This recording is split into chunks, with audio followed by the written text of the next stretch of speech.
저는 글이 없어가지고요. 정리해온 얘기들을 나누고 글은 그걸 책으로 낸다는 얘기는 몰랐었는데 나중에 제출하도록 하겠습니다. 사실은 한 분의 발제자와 두 분의 논찬자인데 제가 자료를 받고 읽었을 때는 세 발제를 보는 듯한 느낌이 들었습니다. 그리고 말씀해 주신 대로 조금씩 포인트가 좀 이렇게 달라서 이걸 어떻게 엮어야 되나 이런 게 참 어려웠는데요. 먼저 김진호 선생님의 글을 보면서 제가 이렇게 느꼈던 것은 이 글은 개신교 극우주의의 어떤 원인을 세계적인 맥락에서 짚어주는 글이었다라고 생각이 들었습니다. 그래서 한편에서는 2000년대 이후에 그 세계화가 한국에서 급격히 진행되는 상황 속에서 사회적 약자들이 그냥 내버려져 있는 상황, 국가나 정부가 챙기지 못하고 배려하지 못하고 포섭하지 못하고 포용하지 못하는 상황 속에서 끊임없이 열패감을 느낄 수밖에 없는 상황이 있었고, 사실 이 시기에 또 급격하게 성장했던 메가처치들도 철저히 세계화의 논리를 내면화하고 있었기 때문에 이렇게 열패감을 느끼고 사회의 나락으로 떨어지고 있는 자들에 대한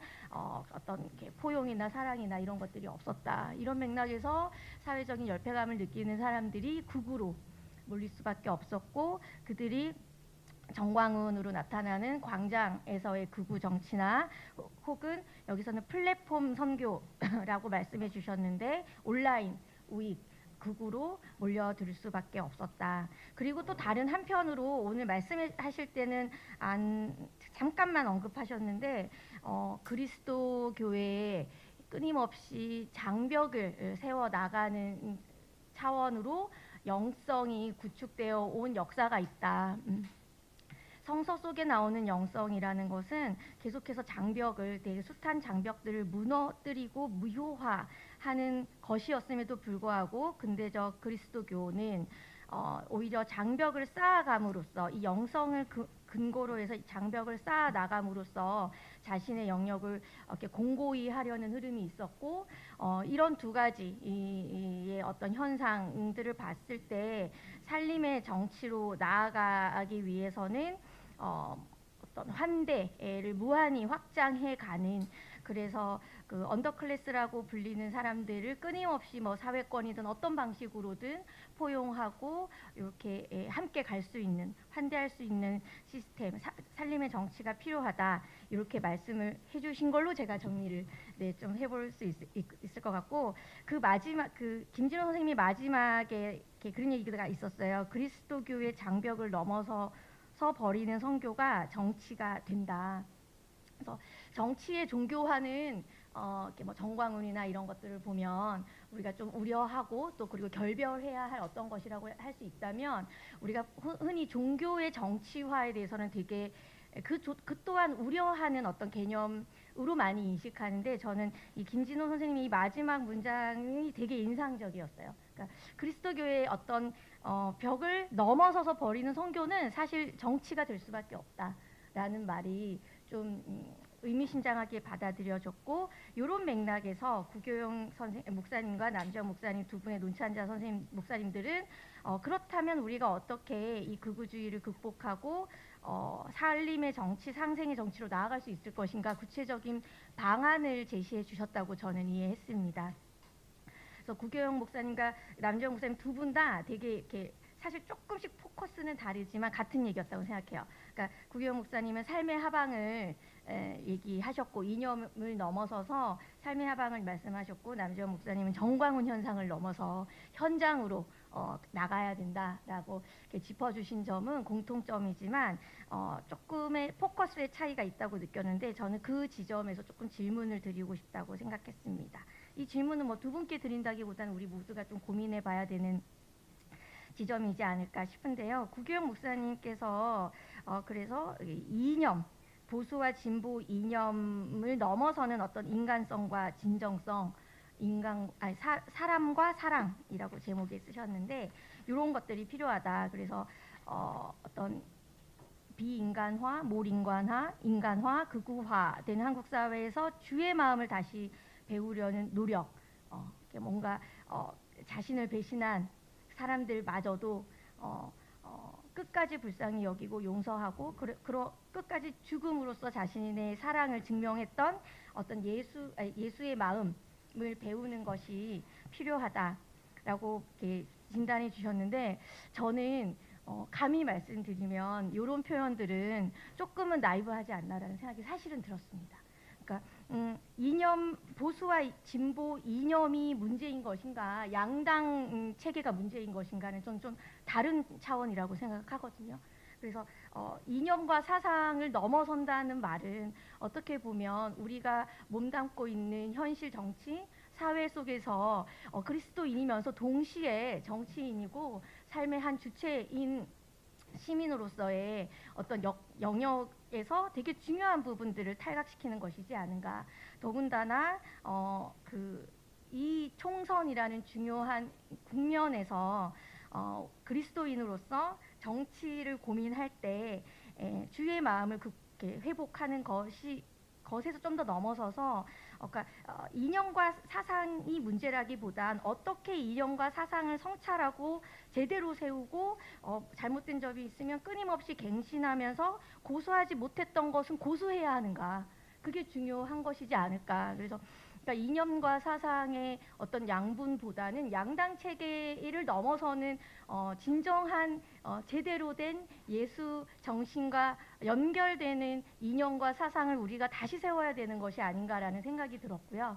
그런 점에서 우리가 예수 마지막에 구경 목사님의 그 논차문의 마지막에 보면 이제 김상봉 교수님의 구절이 나오는데, 나에게는 꿈이 있습니다, 뭐 이런 얘기들인데, 그러니까 뭐 서울광장 넓은 tum판에서 천안함과 세월호 유가족들이 얼싸안을 수 있다면 얼마나 좋을까. 사실 이것은 예수의 사랑으로 가능하겠지만 그것을 구체화시키는 건 결국엔 정치지 않은가. 이런 생각이 조금 저는 들었습니다.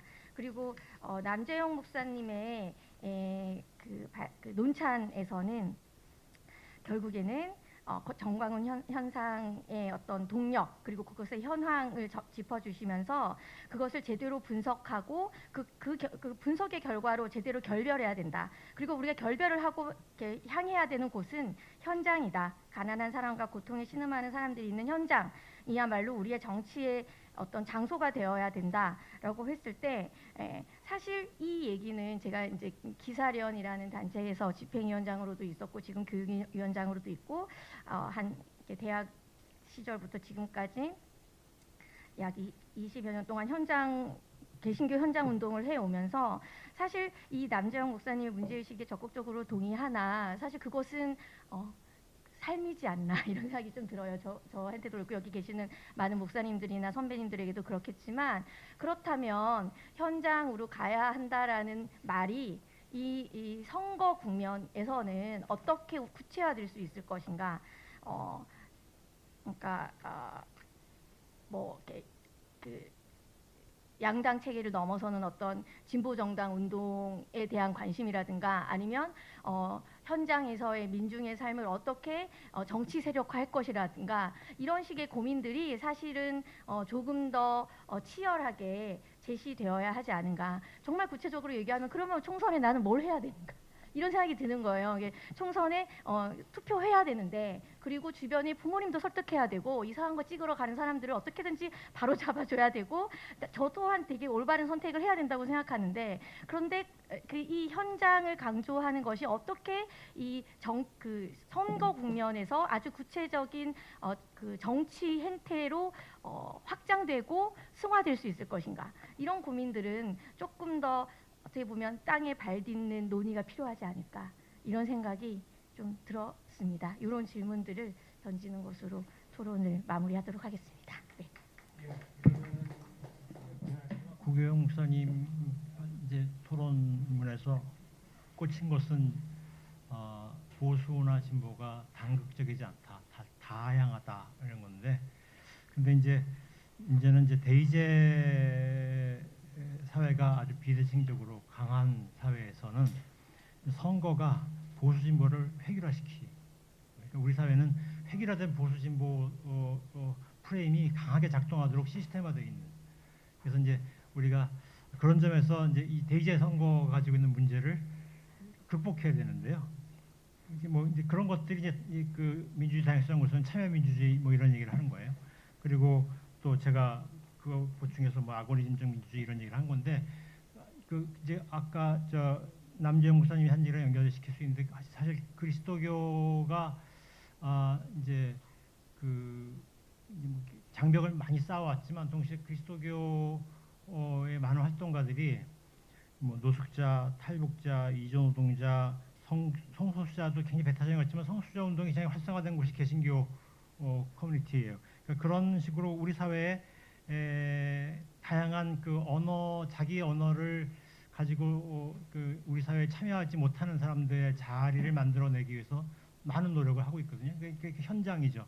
그런데 이제 그래서 그런 것들이 이제 아고니즘적 민주주의를 위한 자양분이 되는 거예요. 그 언어를 만들어 준다는 거죠. 이게 실어증, 사회적 실어증 상태에 있는 사람들에게 우리가 대언한다라는 거, 재언의 정치인데요. 근데 그런 게 이제 필요한데, 근데 사실 이제 또 그런 다른 한편으로 우리가 비판적으로 질문하자 보면 이제 우리가 뭐 이를테면 탈북자 서포트하는 운동들이 굉장히 문제적인 측면도 많잖아요. 그러니까 다시 말하면 장벽을 또다시 쌓는 운동으로 가는 경우가 또 굉장히 많아요. 그러니까 그렇기 때문에 현장은 또 비판적으로 검토되지 않으면 안 돼요. 그러니까 현장이 모든 걸 다 설명해 주지 않는다는 것이죠. 그래서 그런 문제 제기가 좀 보완해주면 좋겠다라는 얘기고요. 이 정도로 할까요?